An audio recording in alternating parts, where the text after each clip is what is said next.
La situation au Mali en ce moment inquiète beaucoup, pour plusieurs raisons. On constate en gros une résurgence de l'insurrection islamiste à laquelle les Français ne s'attendaient et les internationaux ne s'attendaient probablement pas.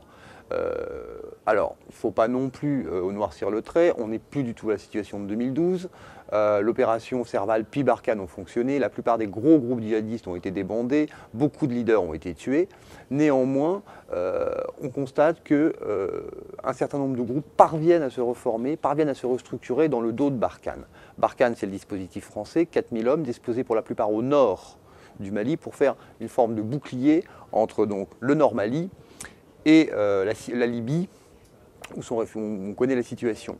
Mais dans le dos de ce dispositif, on constate qu'un certain nombre d'attaques ont lieu et un nouveau front est en train peu à peu de s'ouvrir, notamment dans la région de Mopti. Mopti, c'est le centre du Mali, c'est la région charnière entre l'extrême nord, plutôt touareg, et le sud, plutôt négro-africain.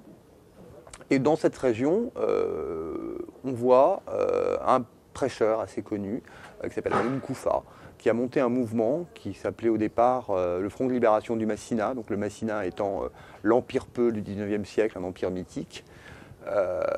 Donc il prêche un islam radical, il prêche une lutte contre l'État, contre les symboles de l'État, que ce soit les préfectures, les mairies et les écoles, et il emporte avec ça une adhésion populaire assez forte. Ça inquiète parce qu'effectivement, il obtient une certaine écoute auprès des gens, et ça inquiète aussi parce que son attaque est quand même, tout son système est assez bien organisé. Et il y a donc cette fameuse adhésion, on va dire, de la population. Ces trois critères permettent de faire naître une insurrection sérieuse. Elle ne l'est pas encore, mais il faut intervenir assez rapidement.